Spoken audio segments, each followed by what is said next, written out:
Razorback Talk. For the fans, by the fans. This is Inside the Hawg Pen with your hosts, Razorback Zach and Marcus MC Carlton.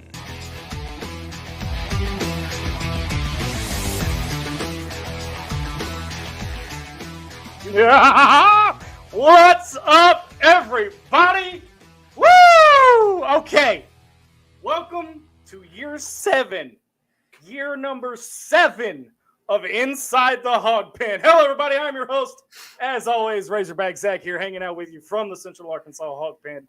And my boy to my left, right, whatever direction you're watching from is none other than the man, the myth, the legend, and as I say every show, the glue that holds the whole damn thing together, Marcus MC Carlton. What's up, MC? It's been a while. Hey, man. Summer's over. It's time to work. You know, hey, I've said it once. I've said it 1,000 times. When ITHP comes back, you know football is 4 weeks away. That's right. 4 weeks from today, Little Rock, Arkansas, 3 p.m., War Memorial Stadium. It all kicks off. It's going to be hot. Tell me about it. I'm excited. I'm pumped. But we got a lot to cover. We're going to talk about what we learned in the offseason, what we didn't learn, some things that were said at SEC Media Days a few weeks ago. And tonight we're going to be talking about the SEC as a whole. We are going to talk Arkansas. Don't worry. Next week, kind of give you guys a rundown. Next week, we'll jump in with Arkansas and break down the offensive side of the ball, followed by defense the following week and special teams. And then the week prior to game week, we'll give all of our hot takes and all of our predictions. And I think I'm going to blow some of y'all away with what I'm going to go with. I have one small note. I'd like to give one shout out to Trevor Kaiser to start the show. Nobody, I did not drink the Kool-Aid, and I'll explain why. But dude, year 7, man. Real quick, welcome everybody to the new Sideline Network. It is a complete independent radio network. Nothing special, nothing crazy. Just guys doing what they love. And just girls talking sports. You know. But I would be remiss if I didn't mention our boys Adam Hall and Matt Hart over at Hawg Sports group on Facebook. 20,000 strong. We're going to help them get to 20,000 strong, and they're getting close. I haven't seen the exact number, but they are. They're getting close, MC. Make sure you guys, if you're not a part of that group, go check them out. It's Hawg Sports, HOG Sports on Facebook. All right, dude. So we're going to get into this. And right off the bat, we have got a huge announcement. ITHP this year goes back to the Little Rocktoberfest, benefiting a good cause. I will have ticket prices next week. I'm still gathering information right now, but we are the MCs, no pun intended there, buddy, of the ceremony. So the voice you might hear all night long will be yours truly. I know some people are going to get tired of hearing it, but that's just the way it is. But Little Rocktoberfest, September 23rd, 6 to 10 p.m. I'm going to be there broadcasting all day. I will have a plethora, and I mean plethora, of special guests alongside all of the beer vendors and all of the distributors that are going to be there, because we can't call them beer makers. They're distributors. Distributors, yes. Brewmasters and whatnot. I will have Sydney Fields from Running Through the A as a guest host. I'll have D-Mad from the Man Cave Show hanging out with me. And, of course, it is all brought to you courtesy of the Red, White, and Blue. No, of Harris Made Chef Services. In a way, it is the Red, White, and Blue, right? I mean, he's a military man. Yeah. Dude, our Harris Made Chef Services live fan feedback is lighting up already. The fans are glad we're back, MC. Yeah, I mean, I'm sitting here watching these comments roll in, man, and they're these are coming in faster than indictments against the former president, man. Whoa. Wrong podcast for that. Oh, my bad. That's the wrong show. My bad. That's what you did there, buddy. Hey, I had a different analogy in mind, but I'll tell you it off the air. If it didn't, I'm not even new. Who knew? So let's jump into it. Brad Staten says, Woo Pig Suit from Colorado Springs. Welcome back, ITHP. Thank you. Thank you, Brad. Jonathan Parker, what's up, guys? William Brown from my neck of the woods says, there you go. From Benton. Central And then, Arkansas checking in. And then, of course, Aaron Higgins says, let's go. Trevor Yep. Kaiser, my dude, says, let's go, Woo Pig Suey. D-Mad says, love it. And here it is. I told you he'd come in, didn't I? Trevor Kaiser, off the bat, says, drank the Kool-Aid, didn't you? That was a called play, Chuck, and you called it. No, not necessarily. No. Possibly. I mean, yeah. And then, of course, my better half is in the house tonight, Lady Red, Katie. By the way, big shout out to her. She has met and exceeded her goal for her fundraiser. Woohoo! All right. Cover down for me real quick. I'll be right back. All right. Guess he's going to go grab something there to talk about what Katie's fundraiser is going to do. But as he's doing that, we're going to go ahead and jump through these comments. Brady Burke. Good old cold beer. Yeah, as hot as it is outside right now, if you are a beer drinker, this is the kind of night you want to have a good old cold beer. All right, MC. Yep. I'm just rolling through these comments, man. Casey Sutton. I got a big announcement. Okay. All right. After football season, Razorback Zach, what are you going to do? I'm going to Disney World.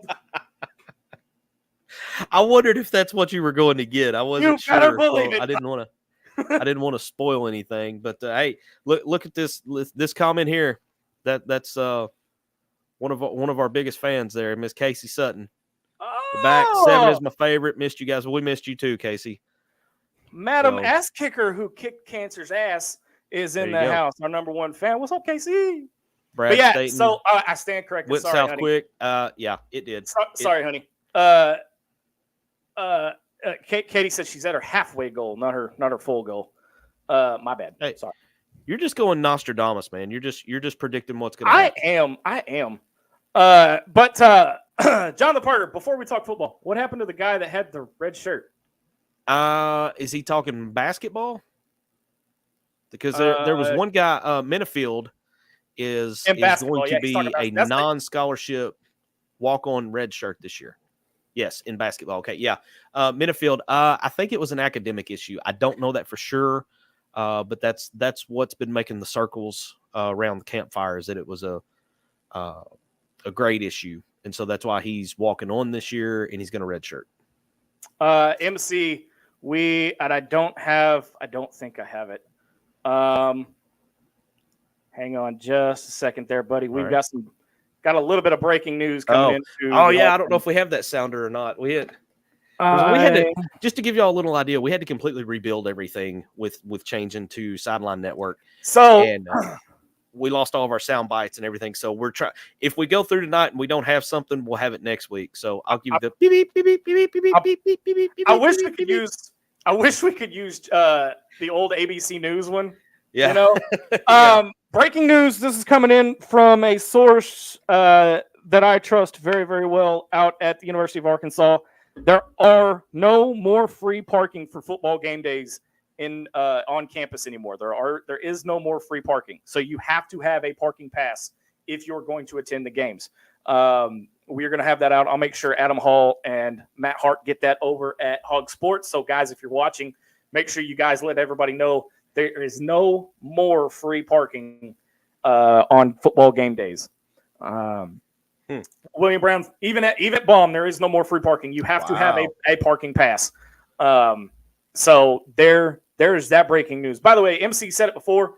We're rebuilding everything since the switchover. So I promise we'll have everything in place by game week in September. I promise. We're gonna be like the old saying that goes with football games is that you make your most improvement from game 1 to game 2. We're gonna see if we make the most improvement from show 1 to show 2. Oh shit! You're putting a little pressure on us. Yeah. Way to go, MC. Way to put the pressure on me. Pressure creates diamonds, man. We're not even in the first segment of first show yet. You've already put the pressure on me. What the hell? Pressure creates diamonds, man. Have you met me? We didn't come to paint. We'll talk about him later in the show too. Oh God, I'm scared. Y'all, I've never been scared of a day in my life, but here we are. All right, so we're gonna jump into this. What did we learn in the offseason? SEC wise, even Arkansas wise. I'm going to go with one. And Alabama, for the first time, I think in Nick Saban's tenure as head coach at Alabama, has a quarterback controversy going. Mm-hmm. They have some questions. You've got, of course, I mean, you bring in a new offensive coordinator, but how many times has Saban brought in new coaches and the train keeps rolling? Tommy Rees comes down from, I believe he was at Notre Dame. He comes down. So you have not only do you have a new quarterback starting this year, but you have a new guy calling the shots on offense. Well, there's potential there for a train wreck. Don't they have, wasn't and I forget the guy's name last year, the starter last year. Oh, Bryce Young. His backup, who played the majority of the game at Arkansas. Oh, yeah. The track star. The track, 26 miles an hour, and he's not up for the top spot? I mean, he's in the mix. He's in the mix, but there's a couple other guys. I mean, you know how Bama's roster is, man. You could take their third team and their scout team quarterbacks, and they could start at most teams in the country. But come on, MC. I mean, for many, many years, I'll even say it for the better part of a decade, Alabama was the team to beat and the team to watch in the SEC. And it was clear cut who their quarterback was. And it was. Saban knew. Now, here are two factors going into this season. Number one, Alabama ain't the team to beat. I'm going to drop hot take number one. Alabama's not going to win the West. I can get on board with that. Alabama's just not going to win the West. Number two, I could be completely wrong, but Saban is pissed. Yeah. I mean, pissed. Yeah. Because he got overlooked for a Big 12 team in the playoffs last year. I mean, I'm not a Bama fan, but I'd be pissed too because I'm pretty sure Bama would have put up a better effort. You know, his whole argument about them not being in the playoff last year, I mean, it kind of holds water because he said if we played against three of these teams, we're going to be favored, but yet we're not in the top four. He's like, tell me how that makes sense. And I can't really argue with that. I can't either because. But the two losses, I mean. Who were his two losses? Well, the one was to LSU and Georgia. Okay, yeah. I think it was Georgia. For some reason, I thought it was Tennessee, but. No, it was. It was Tennessee. Okay, yeah. They didn't play Georgia last year. That's my bad. Look at me. I knew something. It is football. That's a first. That's a first. Let's go back over to the Harris Made Chef Services live fan feedback. Brad Staten says Zach has nothing better to do. I do too. Yeah. Some days. Now that football's here, I definitely do. And then of course Katie says, MC, I'll have your shirt soon, I promise. No rush. I'm good. Brady Burke looks like a new fan's in. Brady Burke says 4-man front on D and a pro style 2 tight end set on offense. That sounds like hog ball to me. We're going to jump into all of that in the next few weeks, so stay tuned for that, Brady. But I'm with Brady. I'm ready to get back to, like you said, the 4-man front on D, the pro style offense, and the pro style offense is really going to help KJ out as far as his draft status goes, because I still think there's a lot of guys out there, so-called experts, that question his ability to pass the ball. So we'll see how it goes. I can see if you're just going to base it off the previous year's statistics, I can see why they're saying it, but you have to look at his career as a whole. This dude's only thrown 6 interceptions in 4 years. Right. Okay. 48 touchdowns. 48 touchdowns, 6 interceptions. You can't tell me that there's a better quarterback out there right now in the SEC. Well, okay. and go back and watch the first half of the Liberty Bowl when Arkansas put up like 1,000 points on Kansas.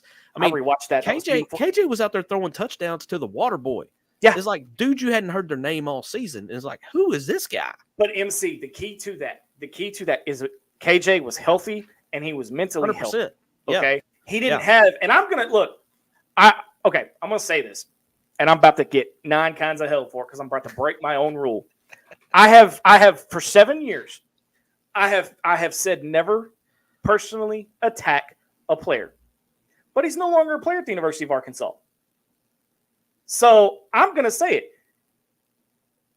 The reason you saw KJ so mentally clear, so focused, so mentally healthy is because he didn't have a crybaby as his backup. He didn't have the little boo who I'm gonna pout because I'm not getting my way player sitting behind him.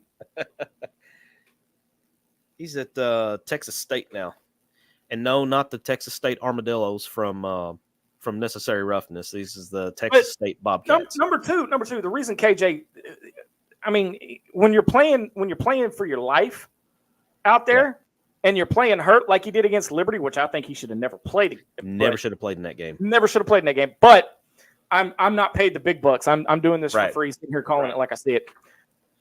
You know, that's the kind of KJ you get. And when you have an OC with his head up his ass as bad as KB did, you're gonna have what you had last year.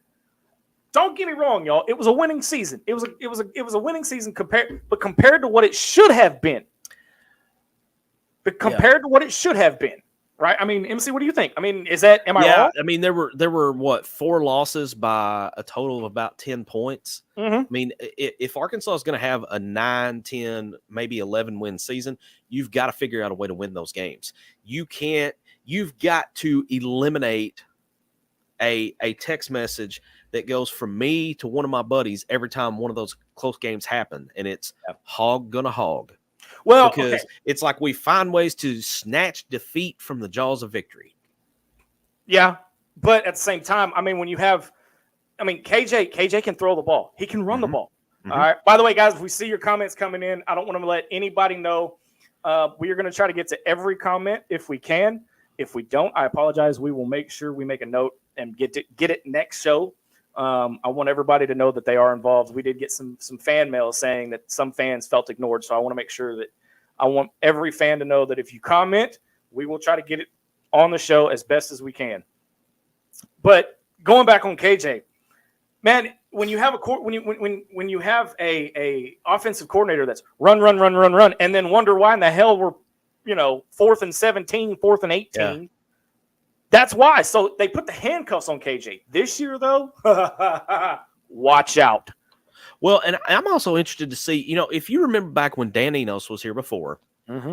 and he had, and I'm thinking specifically to 2015, because that's the year Brandon Allen really set things on fire and became what we thought Brandon Allen was going to be. That was the year I was going to pick as well. Yeah. He had some freedom to audible out of things at the line. I don't know that KJ has had any kind of freedom like that to call auto, and maybe he did, and maybe he just didn't do it, or maybe they were cautious about it. I don't know, but it seemed like that. I think this is a prediction for me. I think under Enos, not only will you see KJ under center more, you're also going to see him taking a step back, because we're not going to be trying to run a play every 7 seconds. No. So he's going to take a step back, analyze the situation, and see if maybe, if there's somebody in the secondary sneaking up like they're going to blitz, does he, what does he audible to manipulate that mismatch? And I think you're going to see more of that. And I think too, MC, Sam Pittman, again, y'all have to understand something. And I say y'all generally, not the fans. Don't want anybody feel, offended. But y'all got to understand something. Sam Pittman is still learning how to be a head coach. He's still learning to be a head coach. This is only year 4 as a head coach. So, yes, he is still learning. And everybody's going to be like, well, he's had 4 years. Things happen every year. I guarantee you, Nick Saban's still learning how to be a head coach. And he's, look at how many championships he's won. But I think now when you bring in Dan Enos and the stuff that Pittman has learned over the last, I'll go as far back as 18 months. You're not going to see the typical Arkansas. Right. You're going to see a play called, and then I guarantee you KJ is going to have 3 or 4 options that Danny knows, Sam Pittman are going to go, here's the play call, okay? Here's the one. But if you need to audible out and you see something we don't, here's 3 or 4 options. Yeah, here's you a couple options that you can check your wristband and see what to do. And I think I don't want this to go by, because I think this is going to be a huge factor this year. Last year, under Browse the whole time, the thing was to make the offense go as fast as possible. that also limits the number of audibles you can make, because if the defense gets set, you're not really taking time to look over it and see what's going on. You've just got your play ready, and you're going to run it no matter what the matchup is. I'm not saying they're going to run the play clock down to 2 seconds every time, but I think you're going to see more of it being in that, 15 down to 10-second range before a play is called. Yeah, and that was the biggest problem we had last year. Is I think so. There was no oomph. Yeah. Well, better term. And Enos is good, or let me say this. Let me put it this way. When he was here previously, Enos was really good about knowing when to stick with what was working and when to throw a wild card in there and do something completely different from what you've done the previous 4 or 5 plays. Bryles didn't know what the hell he was doing. Well, I can pretty much guarantee you're not going to see a tight end lining up under center with Dan Enos. Just don't.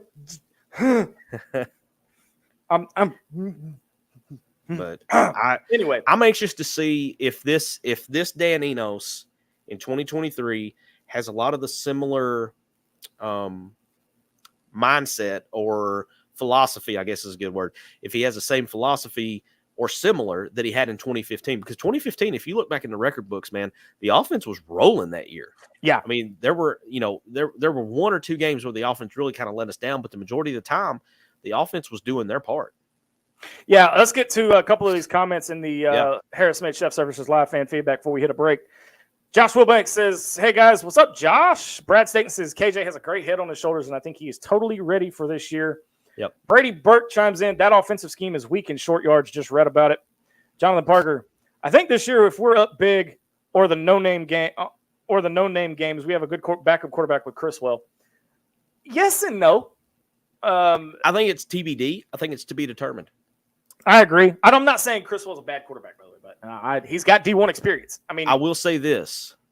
You will see much more QB development on QB2 and QB3 under Dan Enos than you did the previous offensive coordinator and quarterbacks coach. Brandon Laughlin's dropping his hot take. KJ throws for 2,000 plus yards, rushes for over 700 yards.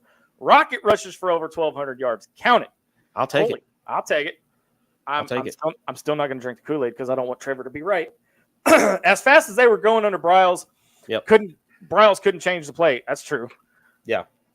But, I mean, TCU about to get their feelings hurt in the red zone on a 3rd and short. Come on, Brady. I mean, he's not lying. He's not wrong is the problem. He is not wrong. Hey, speaking of TCU, you know who their starting quarterback is, right? You would have, because Max, what's his name, left and he's out of eligibility. Oh, it's Little Morris. Yeah, Chandler Morris and Chenandler. Chenandler Morris, not Chenandler Bong. But he got the reference. Yes. But that made my night.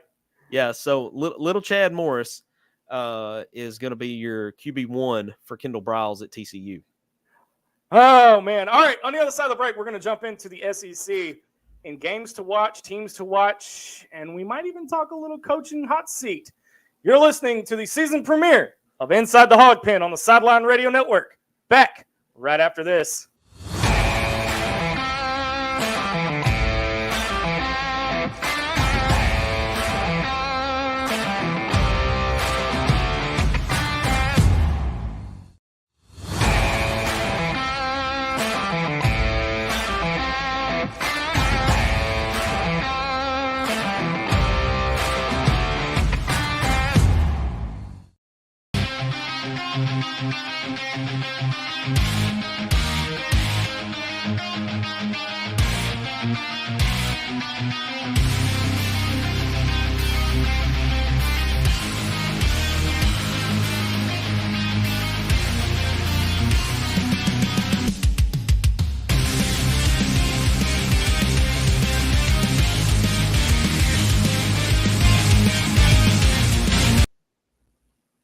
Sorry, like I said, I was hitting buttons. My bad.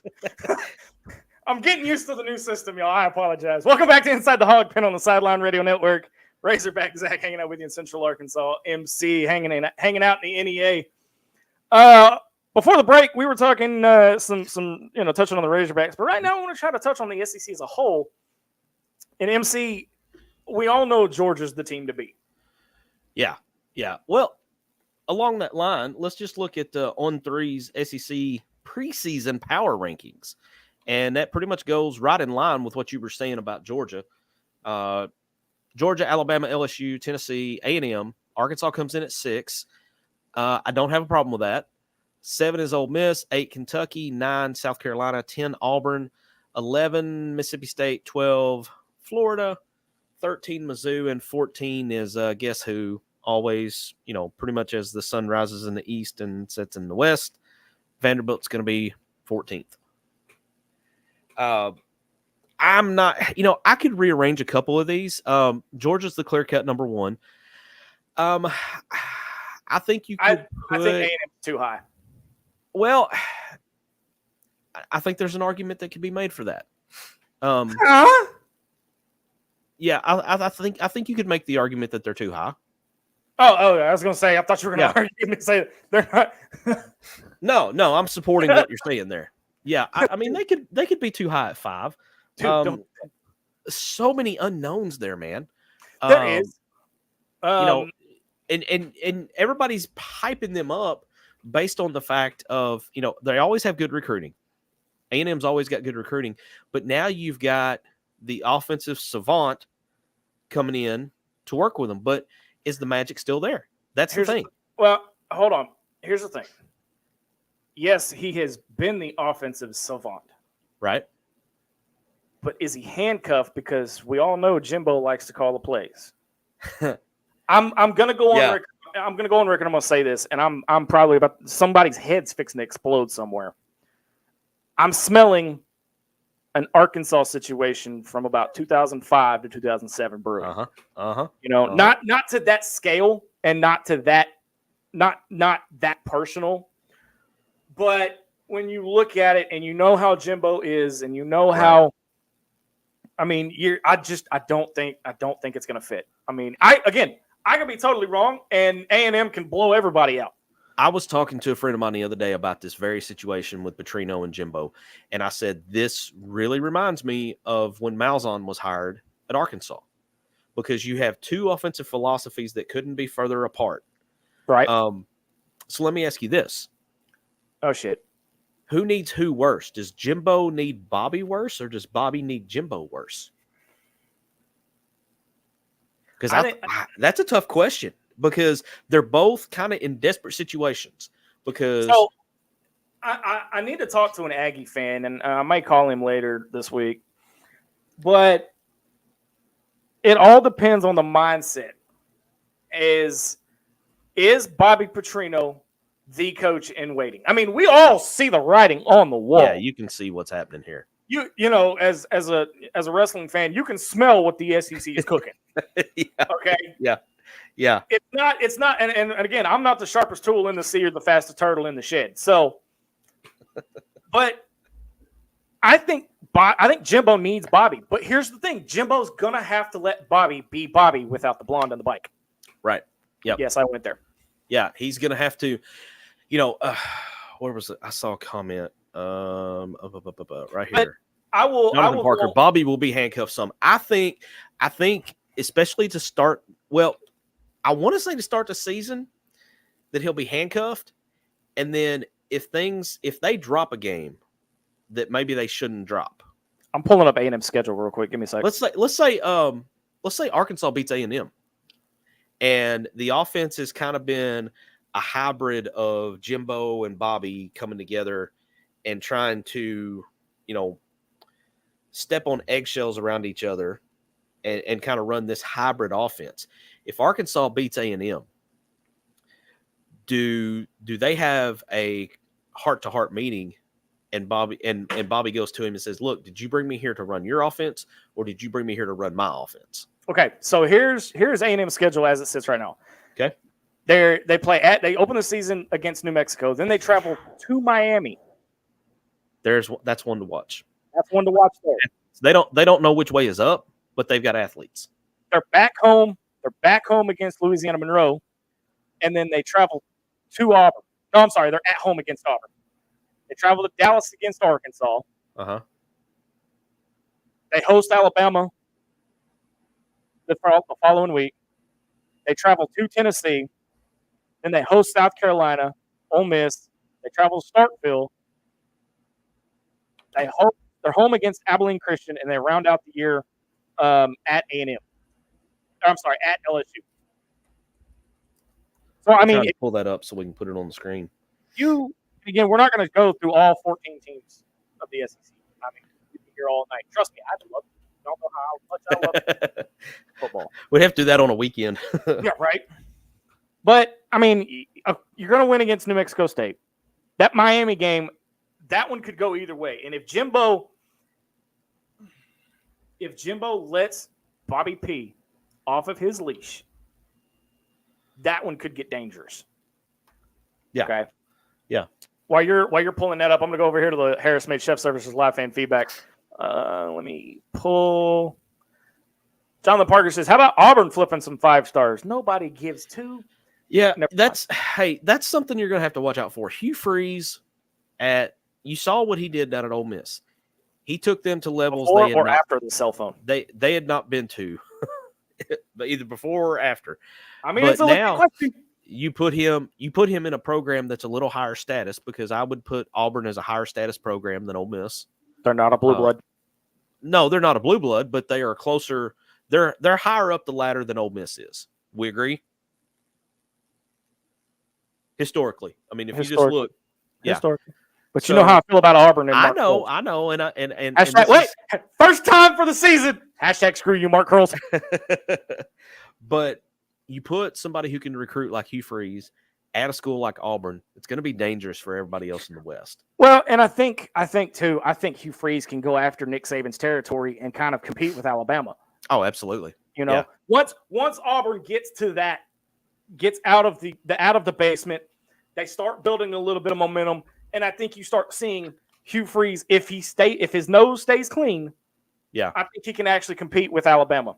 Trevor Kaiser says, "I disagree. I think Bobby P doesn't turn around A&M that fast."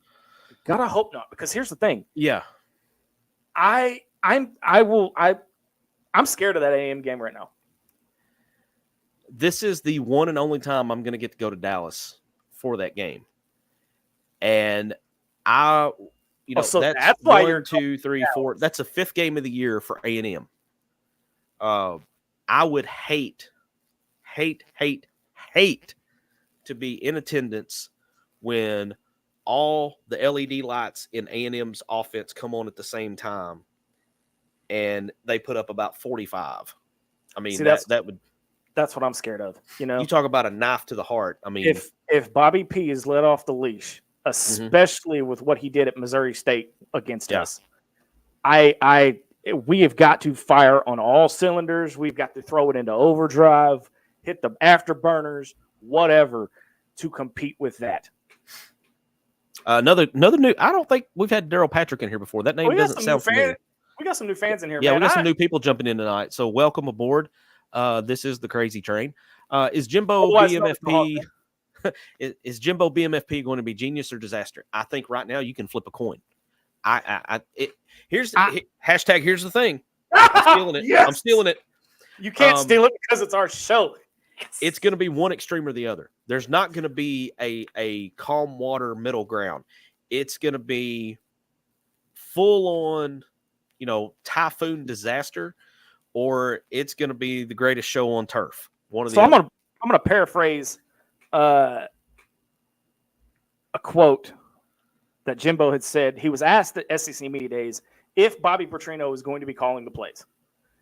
Yeah. And you could not, I have never seen anybody dance around the question more than I saw this dude. And basically all he said was, I think Bobby can do it. I think if he calls the game, I think he can do it. What the hell is that even supposed to mean? Yeah, he stuttered around that question like Porky Pig, man. I mean, he was just all over the place. You could tell he had something up here he wanted to say, but it just wasn't making it to here. The lines were crossed. Hey, whoa. That happens to me from time to time. Happens to me. Happens to the best of us, man. Dylan D-Mad coming in, and he makes a great point here about Petrino. Even if Bobby doesn't call the plays to start out, I believe having a coach as elite as Bobby will make the offense entirely more competent, which will be dangerous. Well, I'll say this. You want to know how good of a quarterback coach he is? Look at what he did with 1 year with Casey Dick. Mm-hmm. I mean, he turned Casey Dick into a serviceable quarterback. Yeah. Yeah. So I agree. Let me get back up here to some of these. By the way, to all of our new fans, man, thank you so much for tuning in. We hope to have you guys back for the rest of the season because it's going to be a good one. Hey, we got our sponsor in the house tonight, Chef James Harris of Harris Made Chef Services. Good evening and welcome back. Thank you, James. And thank you for all you do for Inside the Hawg Pen. Casey's already up there. She's already done it. She says, you got my vote for an all-day Hawg Pen. Look, it's hard enough for MC to deal with me for an hour. Do you honestly believe he could put up with me for a radiothon for that long? Hey, I do have an idea of something. I'm scared that I will bring to you after the show. Oh crap! I'm scared because I think it's something that could be fun. So I mean, I'll leave that tease out there, and that way, if it doesn't come to fruition, then you can't be upset over losing something you never had. But I want to run it by you, see what you think. Just let you ponder on that for a little bit. I can't have more than one thought at the same time. Come on, MC. You're killing me, Smalls. But no, I mean, so you've got that. Outside of Georgia, I mean, who's this? I don't know. At this point, and watch this, MC, watch this. At this point, hell, Arkansas going to win the West. For all we know, there's so many questions, and I'm not saying that officially, y'all. So don't freak out. Not yet, anyway. Not yet. I'm not drinking the Kool-Aid. I think LSU. Honestly, I think LSU was a flash in the pan. I don't think they're going to repeat like they did last year. Okay, because you look at, you had Jackson Dart at Ole Miss, who wasn't all that great. You had, you had Florida that. Do I need to even go there? Yeah, Florida is one of those that just kind of like woof. Well, but legitimately, and fans, we want your input too. Outside of Georgia, who's it going to be? Right. Look, I've from the Arkansas standpoint, I've looked at the schedule up and down since it was released, and I don't drop that bomb just yet. Hold on to that one. I know which one you're fixing to load up, so don't. Oh, you're pulling the schedule, or are you doing? I'm pulling the schedule. Okay, I thought you were going to do the other thing. No. I'm just pulling the schedule. Let me take this banner off here. What do you guys think? Fans, we're going to get you guys involved. Outside of Georgia, who do you think? You want me to go ahead and give you my hot take on since you pulled the schedule already? Because I'm locked and loaded. Okay, so here's the deal. Start at the top. All right. I think you go 3-0. I think you beat Western Carolina, Kent State, and BYU. Hands down. You got to go 3-0 there. You have to go 3-0. Now, you have to go 3-0. Here is where it gets hairy. Mm-hmm. Yep. Okay. Yep. Here is where it gets hairy. You go 2 Baton Rouge, 2 Dallas against A&M, 2 Oxford, and then 2 Alabama. You're out of the state until middle of October. You're not at home until mid-October. Okay. 2-2 in that 4-game stretch is a win. Anybody, and I'm going to say this, anybody, and I'm as serious as a heart attack, anybody that thinks we're going 4-0 in that stretch is out of your freaking mind. It could happen, and like I said in my Facebook post last night, I will gladly eat crow on behalf of MC. Oh, I'll share it with you. But you're not going to. There's no way they're going 4-0 in that stretch. Now, here it is. I don't think they go 3-1. I think they go 2-2, and here's the 2 that I think they're going to trip. I think they're going to trip against A&M because that's a coin flip. We don't know. Yeah. We don't know what we don't know. Okay. Yeah. I could change my prediction by the time the game gets here. It just depends on where the cards fall. And I think you trip one more time against Alabama. But I think you beat LSU, and I think you beat Ole Miss. Well, I'll be at Dallas, and I'll be at Oxford. So I need a 1-1. I can't go 0-2. Okay, I got to have 1-1 at least on those. Real quick, MC. Trevor says, can we start a petition to bring the LSU game back to post-Thanksgiving Day? That was the best time for the game. We're going to be talking about that in just a little bit. We're going to be walking through schedule possibilities for 2025, so stay tuned. We will get back to that here in just a little bit. So if you get through this 4-game stretch at 2-2, then you've got Mississippi State at home. You got to go to the Swamp with even as down as what we believe Florida is going to be. Playing to the Swamp is never easy. You get Auburn at home. You get Florida International, and then you close out the season with Missouri in Fayetteville. You come out of that 2-2. I mean, there's running the table over the last 5 is not out of the question. Here's the thing, and I'll go ahead and drop my hot take. If, and this is a big if, MC. Yeah. If everybody stays healthy, and the cards fall where I hope they do, because right now there's a lot of questions. Y'all ready for this? 10-2. I mean, I think it's possible. It lines up for a 10-2. The worst, at worst, 8-4. Yeah, I mean that's. I mean, I could see anywhere, honestly. From now, this is not my official prediction, but I think you could go anywhere. No, mine not either. Mine's not official either. We'll do that. And think about it, man. What does it come down to? Okay, it comes down to A&M at Ole Miss, Mississippi State at home, Florida, and Auburn. By this time, okay, so you're getting Auburn Saturday, November 11th. That's late in the year. Hey, big shout out, by the way, to Katie, who got sideline passes for that game. So if you're at that game, look for me and Lady Red walking the sidelines. Nice. That happens to also be Veterans Day, by the way. I will. Oh, it is. That didn't even click with me. So how cool is that? That is cool. The Auburn game, here's what scares me about that Auburn game. They're going to struggle early in the year. But if you look at everywhere Hugh Freeze has been from the time he was at A-State here in Jonesboro all the way through to Liberty, they put it together around Halloween. It starts kind of coming together, and the later in the year you get, the better that their offense starts to click. So Arkansas gets that. Now you get them at Fayetteville, and that's going to help. Here's a couple things, MC. All right. You could actually do a coin flip on 4 games, actually. Okay. Yeah. And y'all disagree with me. Let us know what you think in the comments, because we're watching the comments tonight. You guys are in the driver's seat, so let us know what you guys think. But in my opinion, after looking at all this, the coin flips can be A&M. Yep. It could possibly be LSU, since it's early in the season.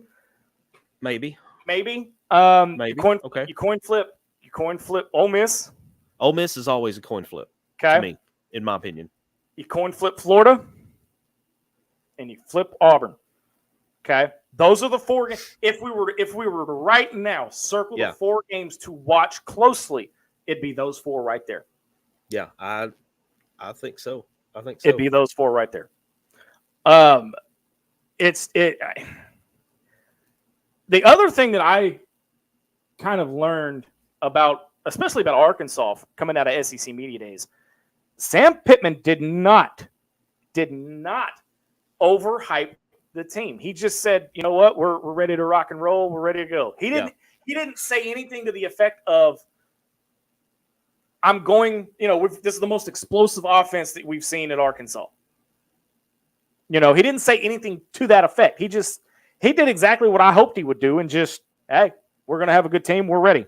The one comment that he made at Media Day that stuck out to me, and I don't remember if he made this on the main podium or if it was somewhere on Radio Row that they go to after they finish at the podium. He made the comment that he's going to have to focus more, he's going to have to worry less about being everybody's friend. So I don't think that one was at actual SEC Media Days. I think that was at a media event here at Arkansas. Okay. Yeah, that stuck out to me. I give him props for that. Yeah. But at the same time, I'm kind of wondering why try to be their friend? And that goes back to what he's learned as a head coach over the last 4 years, you know. Daryl Patrick comes in. He's got a good point here. And when we go in and we break down Arkansas's offense, this is one of the big question marks I had. I'm worried about our O-line. Lots of guys that look the part but haven't played the part, and that's a fair point. You've got several guys coming back on the offensive line, but you don't know if they're going to be able to step up, and especially bringing in a new blocking scheme too, because new offensive coordinator means you're going to have a new blocking scheme as well. Coming up here to Trevor Kaiser, Ole Miss will be an L, calling it now. They're going to want revenge for that blowout that happened last year. That's fair. I haven't done a deep dive on their roster. I know they got Quayshawn Jenkins back, their star running back. He's actually listed as the top running back in the league ahead of Rocket, which is a little bit surprising to me, but I think his stats were a little better overall last year than Rocket. I'm hoping, Trevor, I hope you're wrong on that, because like I said, I'm going to be in Oxford, and that is not a fun place to leave when you lose. It's not LSU by any means, but it's not fun to walk out of Oxford with all the pinkies in the air celebrating a win. I'll catch crap for that later from a buddy of mine that's an Ole Miss fan. But anyway, Jonathan Parker, you think BYU is a lock for a win after the way they played us last year? Yeah, I do. I think. I mean, I would put that game's in Fayetteville too. So I mean, you put it in Fayetteville. I mean, if I put a percentage on it, I would put it at 80-20, 80% win. I don't know, man. I think we're more talented than they are. And I think coming into this year, after last year, the games against Liberty and the games against Missouri State, I think this coaching staff is going to have a point driven home that you don't overlook anybody. I was going to that. Oh, crap. I'm hitting too many buttons at once. What did you do? Senior class average is 34. Hold up. Wait a minute. Whoa. I'm 37. Shut up, Daryl. So Trevor has a good point here on leaving Death Valley. I have not been, but I've had family that went down there, and they said it's not fun. Leaving Death Valley, you just hope that you just run, hope they are too drunk to hit you. Yeah, that's so fair. So the one incident I had with Ole Miss was in 2018. Katie and I were leaving the game then, and oh my God, that whole day was just miserable. It was raining, it was cold. That was Little Rock game, right? Yeah, that was when they turned War Memorial Golf Course into a mud pit. Yeah. And we were trying to leave, and we were talking to a couple of buddies. Well, we were trying to get this dude to move his car, and my buddy was a little too drunk.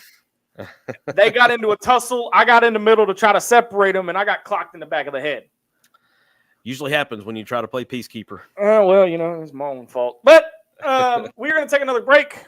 Got to pay some bills real quick. Hey, big thank you to Chef James Harris and Harris Made Chef Services for being the official sponsor of Inside the Hawg Pen and our coverage of the 2023 Little Rocktoberfest. We're going to be there live. When we come back, we're going to talk SEC football power rankings, a little bit of coaching hot seat, and we're going to be talking about what could happen in 2025 with the SEC schedule. You're watching and listening Inside the Hawg Pen on the brand new Sideline Radio Network. Back right after this.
All right, welcome back to Inside the Hawg Pen on the 4-star on the Sideline Radio Network. Holy shit! I about got fired on. We'll fix it in post, man. Don't worry about it. Yeah, nobody hold that from the top. 3, 2. I'm sorry, dude. Oh man, from the Sideline Radio Network. Wow, old habits are hard to break, man. Don't want to say that hellacious name anymore. Thank God we don't have to. Oh my God! Oh my God, that's great. I got fired on first show. Holy cow! Hey, Dylan just said first show rating is a 4.1. Well, that just killed that rating. Well, yeah, he might want to retract that statement. Might want to retract that because I about messed up there for a second. Oh man! Oh my God, that's funny. Sideline Radio Network. Old habits die hard, but thank God we're not part of that same company anymore. Oh my goodness. So that was funny. Trevor said, I missed it. You said it, didn't I? I almost said it. Let's leave it at that. Almost said it. Let's leave it at that. Now our views dropped. Our views. Look, I said it. Our views were like, oh no. Oh, we got royalty in the house. Oh my goodness! Speak of them, and they appear. Matt Hart from Hog Sports is in the house. Hart. What's up, Matt? Hope you guys are doing well over there. Hey, Matt, make sure you guys. Right. Make sure you guys put out for your fans, and we'll say it here one more time. There is, effective immediately, there is no more free parking on Razorback game days in Fayetteville. You have to have a parking pass, and that includes Bomb East. So, that being said, MC, you have a graphic. Yeah. About Chris. I don't know what I'm talking about during. Who is about to unleash a world of hell on himself from Hog Twitter. Go ahead and throw this up here. We're going to talk about it. We'll throw it up there. Chris Doering puts out his list for top 5 SEC quarterbacks. And I don't know what this dude is smoking, but Jaden Daniels at number 1 from LSU. Number 2 is Will Rogers out of Mississippi State. And coming in at number 3, number 1 in your hearts, KJ Jefferson out of Arkansas, Joe Milton III out of Tennessee, and Devin Leary, number 5 from Kentucky. I will put this on paper, MC, and you said it before the show. Not necessarily in that order, but we all know KJ is a hell of a lot better than Will Rogers and Jalen Daniels. Yeah, Jaden, I think I'll take KJ over Jaden Daniels every day of the week and twice on Sunday. I have seen some. I guess we have to call it. We can't call it Twitter banter. We call it X banter now. That just makes it kind of pornographic. I have seen some X banter between Mississippi State fans and KJ fans over who's the better quarterback, and they're throwing stats out. And I guess it depends on who you're a fan of, because Will Rogers has a couple stats that are better. KJ has a couple stats that are better. So which stat do you put the most emphasis on as far as, who's the better quarterback? Here's my take on Will Rogers. I think he's a good quarterback. I think he was a product of the Leach system. God rest his soul, but we saw Mike Leach take a lot of different guys and turn them into really good quarterbacks with the system that he ran. Jaden Daniels, I'm not slamming the kid at all. I think he's a good quarterback, but I think KJ's the better returning starter. Jaden Daniels probably has more overall weapons around him than KJ does, more proven weapons, I'll put it that way, because once you get past Rocket Sanders in the backfield with KJ and the running back core, there's some questions at tight end, there's some questions at wide receiver as to what kind of weapons those guys are going to be for KJ. But I told Zach before the show, this list, I don't necessarily have a problem with Will Rogers being in front of KJ. I think you can interchange those guys. We were talking about coin flips earlier. I think you can take a coin flip, and I think based on where we're standing right now on August 2nd, you could make an argument for two, Will Rogers or KJ. You could put KJ above Will above KJ. I think Jaden Daniels needs to go down to number 3 behind Will Rogers and KJ both. But the only reason I can't even say his name right, Will Rogers is even in that conversation is because he fit well in Mike Leach's system. Yep. We've got some comments on the Harris Made Chef Services live fan feedback. We'll get to those in just a minute because we, like I said, I don't want to have anybody feel like they're left out. But MC, name in the SEC. Looking based off this, name a better quarterback running back duo than KJ and Rocket right now. I don't know that you can name one. As far as the combo, if you go to the running back game, Jenkins at Ole Miss is a solid running back. I think his stats were actually a little bit better than Rocket. Had Rocket stayed healthy, I think Rocket would beat him. Well, I mean, and how many times have we said that in regards to everything with Arkansas season last year? Just injuries galore. That wasn't just football. That was freak action basketball and baseball. It started in soccer, and it hit every sport on the board all the way through baseball and softball. I mean, it was just the year of the injury for whatever reason. So I don't know. I don't have the answer. I just hope that it's, you flush that memory and just go. I don't know. But let's go to the Harrison Mitch Chef Services live fan feedback. Brad Staten says whatever during is smoking is legal here in Colorado. I would agree. Yeah. I think he's snorting, not smoking. So the last two, I didn't even touch on the last two, Joe Milton and Devin Leary. Devin Leary's a transfer in from NC State. Had good numbers at NC State, but you're not playing ACC defenses anymore. No. So I question that. I think I would almost put. He doesn't. You're going to laugh at this. Kentucky doesn't have one of their best wide receivers that they've had in the past either. So I'm about to floor you with what I'm going to say of who I would put in that number 5 spot. Jackson Dart at Ole Miss. I would put him at number 5. Milton has not shown me enough yet to warrant that number 4 slot. Wait. We're not just going to bypass. There's no way in hell you think I'm going to let you bypass. Hey, I'm just going to throw Jackson Dart out there and not. No, I'm not letting you get away this early, MC. It's only show 1. As much, and I'm going to have to take a break so I can go vomit after I say this. Yeah, I know. It's going down pretty sour. I can't argue with you on that one. Because he's a Devin Leary's a I'm not saying he's not a bad quarterback. Right. He's a transfer. And he may come in and set the league on fire, but he's got to prove it. And that's my thing with Joe Milton. Okay, all right. What did Milton play? Two games after? Wait. Brady, went down? I know you're a new fan, and that's cool and all. But what? Rattler is the most overhyped. Rattler is the most overhyped, overrated quarterback ever, next to Tim Tebow. Mainly because y'all know I can't get behind Rattler. I can't either. Let's continue these. Where did I leave off? Unfortunately, Will Rogers, they will have a terrible season. Talking about, I think they're going to have a bad year. Daryl Patrick says somebody think that guy KJ needs slight, real and perceived to play his best. Needs slights, real and perceived to play his best game.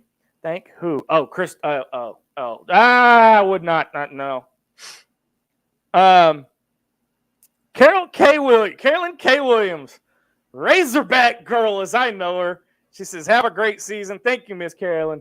I hope to have many great debates and conversations with you across Razorback sports this year. Don't forget, I will try to have you on the show. I promise. I've made promises to our girl Sarah Vogel, to Nat Strange, and to Papa Rick to come back on the show. So we have got a star-studded lineup. Also, I'm going to go ahead and name drop. Does anybody recognize the name Madre Hill? Saw some of his highlights earlier this week, actually. Be watching for him to make a special appearance in the pen. Just going to say that. I will say this: if Madre makes an appearance on the show, I will have a hard time not completely fanboying out. I mean, you mean kind of how I was when I will be Chris Farley on the Chris Farley show. Hey, you remember that time you ran that touchdown against Ole Miss? Yeah. You mean kind of how I was leading up to the Anthony Lucas show last year? Holy cow! Yeah. So there you have the SEC top 5 SEC quarterbacks according to Chris Dowring. But let's switch gears and talk about. I won't go top 5. We'll go top 3. coaching hot seats in the SEC. Yeah, I don't have a graphic for this one, but and this is just opinionated here. I'm going to go. My top 3 are, just because I can't stand him, Jimbo Fisher, Eli Drinkwitz, Billy Napier. Yeah. Hard to argue with that. If I was going to go 3 different names, I would have to include the 2 teams that are coming in next year. I would have to include Sark and Brent Venables. See, with them, so good point. But I got to ask, you would put them on a hot seat even with the conference transition. You're not going to give them any time in the SEC to kind of make a difference.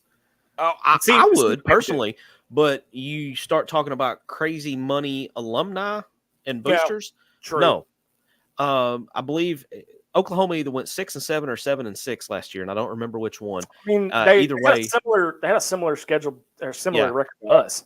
Well, I mean, when you look back, some of the bowl matchups had some of the projections had us playing Oklahoma, like in some of the lower tier bowls. Yeah. But Oklahoma fans are not used to 6-7 or 7-6 either one. They're not going to put up with it, even though he's one of their dudes. Here's the thing is hashtag.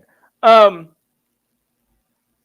this leads us. This is a very good segue into our final topic of the night, which is, what is the 2025 football schedule for the SEC going to look like? Mm-hmm. With the inclusion of Oklahoma and Texas. Now, the way they have it set up next year is a one-off. It is completely one-off. Okay, I want you guys to understand that's not how it's going to be moving forward. At least that's look at Arkansas' schedule, and that'll tell you it's a one-off, because Arkansas actually got a really good schedule for 2024. I have zero complaints about the 2024 football schedule. I mean, for being a 8-time defending champion of the toughest schedule in the country. Yeah. It's about time we got something. Yeah. But, and you and I talked extensively about it before the show, is there's so much history between all of these 16 teams that it's almost hard to have a rivalry with a single team. I mean, look at you got Texas, Oklahoma, Texas A&M. You've got Alabama, Auburn. You've got Florida Alabama, State, Tennessee. Alabama, Tennessee, Arkansas, Ole Miss, Arkansas, LSU. I'm not saying Arkansas, Missouri, because that's a BS rivalry that's forced. But then you look back to the old Southwest Conference days. You've got Arkansas, Oklahoma. You've got Arkansas, Texas. You've got Arkansas, A&M. You still have even Arkansas, Oklahoma could develop into a rivalry. Mm-hmm. It definitely is. Definitely is in basketball. Oh yeah, definitely. I mean, this 25 schedule is going to be, and we had a comment earlier about Arkansas getting the LSU game. Let me back on Thanksgiving. It was Trevor. Weekend. Yeah, it was Trevor that said it. So you're going to go look for that. Okay, there it is. Can we start a petition to bring back the LSU game to post Thanksgiving Day, Black Friday? That was the best time for the game, my personal opinion. 100% agree. 100% agree. And I think there's a chance that game goes back to Black Friday, or at least Thanksgiving weekend with the 25 schedule. Because with Texas coming into the league, it's automatic that their last game of the year is going to be Texas versus Texas A&M. Okay, that takes LSU's opponent away for that weekend. So now, but they're going to want to keep that game on. Well, Greg Sankey, if they didn't, they wouldn't have put it there to begin with. Yeah, but I mean, it's probably wishful thinking on my part. Well, what if MC? What if they? And I've been a big proponent of this since the announcement was made that Oklahoma and Texas were coming to the SEC. Why not put every rivalry minus Texas A&M, Texas? Yeah, because you can't do that on that weekend, and you own the TV markets. Yeah, just the SEC you'll own every TV market in the country if you put games like Arkansas, LSU. Even if Arkansas and LSU suck, okay, like completely crap the bed suck, that's still a big money draw. Okay, and it's still think of the years past where it's an immaterial game. You've got and it's been one hell of a game. You've got Auburn, Alabama, the Iron Bowl, the Egg Bowl. You have all of these rivalries. Put it on rivalry week. It's there for a reason. Yeah. To address Brady's comment here, wasn't Texas Arkansas rivalry? Absolutely, it was. It may have been Texas doesn't claim, Arkansas as a rival. They claim Oklahoma and Texas A&M as their rivals. But watch their reactions when Arkansas beats them, and then tell me that that's not a rivalry. Just go back to a couple of years ago. Yeah, exactly. I mean, you look back, I think 1991 was the last year they played as SWC conference foes. And I believe that game was in Little Rock. Arkansas wins 14-13. The meltdown from Texas fans after that game was one you would see from losing to your rival. So it may not be their top rival, but it is a game that they pay attention to, especially seeing that Arkansas has won, what is it now, four or five straight in the series. Here's the thing about Texas and Arkansas. All right. They were big rivals in the Southwest Conference. Mm-hmm. However, they're just giant rivals in general. Look at the Cotton Bowl 2000, the ambush in Austin in 2003. Yep. Or was that 2000? No, that's 2003. That was 2003. Yep. Okay. And then you have the Texas Bowl from 15. You have Texas and Arkansas at Fayetteville a few years ago. This is a rivalry, whether they like to admit it or not. Right. Now, Arkansas hasn't been on a great winning streak against individual teams as of late. So we technically can call anybody we want to in the conference rivals. My running joke, so I always have fans of other schools ask me, it's like, well, who's your big rival? And my answer is always, we don't really have one. We just hate everybody. Here's my answer when somebody says who our biggest rival is. What week is it? Yeah. Yeah, that's pretty similar to mine. It's just like, we hate everybody equally. Automatic answer there. Brady Burke's coming in with some great questions. Yeah. Ohio, Michigan is the only rivalry Big Ten has that can compete with SEC rivalry that they can compete with in views. See, I disagree there. You've got Michigan, Ohio State, but you also have Michigan State. You have Ohio State, Penn State. I don't know that those draw the same kind of numbers that Ohio State, Michigan does. You don't think?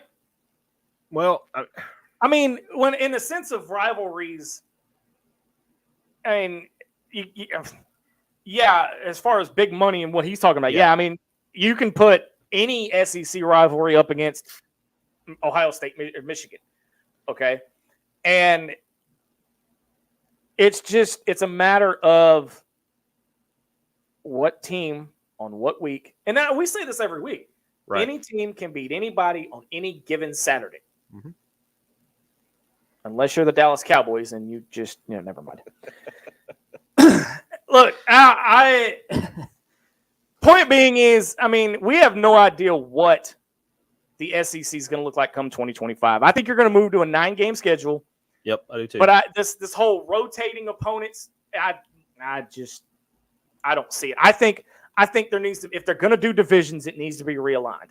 And I think you're going to see Alabama move to the East. I think you're going to see Auburn go move to the East. And I literally think they're either going to cut it right down the middle or horizontally, one of the two. Well, and I don't know that you're going to have the East and West divisions as much as you're going to have the 14 pods that have been talked about. Okay. I don't know. That's a debate for another time. But here's one to ponder on, since you've been having me ponder on everything. Okay. If you do these 4-team pods in the SEC, how the hell are you going to determine who the conference champion is? How the hell are you going to determine who goes to the SEC title game? Right. Will there even be an SEC title game? I think yes, but you're talking. Oh, y'all gonna hate on me now? Oh, I see how it is. Well, Brad, some people would say they don't play on Sundays either. So, as Holy As an cow! adopted Green Bay Packer fan, I would say they don't play on Sunday either. One of my longtime fans who has taken a sabbatical from the show finally comes out and makes an appearance. My brother, Dwight Raleigh. What is up, dude? Long time no talk to. Hope all is well, man. Oh, man, that's great. I love seeing all you guys out here tonight, man. Y'all are a blast. Oh, man. MC, dude, it's been a fantastic show. Oh, man, that's a good way to kick off the season here. I am telling you, as we wrap up here, I have not had this much fun doing this show in the 7 years that I've done this. Just, man, hey, here's the 7 years, dude, and thank you for coming back. To the fans, both old and new. Yeah, y'all absolutely. are awesome. Y'all are awesome. Not to get off track here, but man, hey, next week as we wrap up, next week we're jumping into the offensive side of the ball with Arkansas football, getting you set, leading you all the way to kickoff. 30 days. Like I said, you know,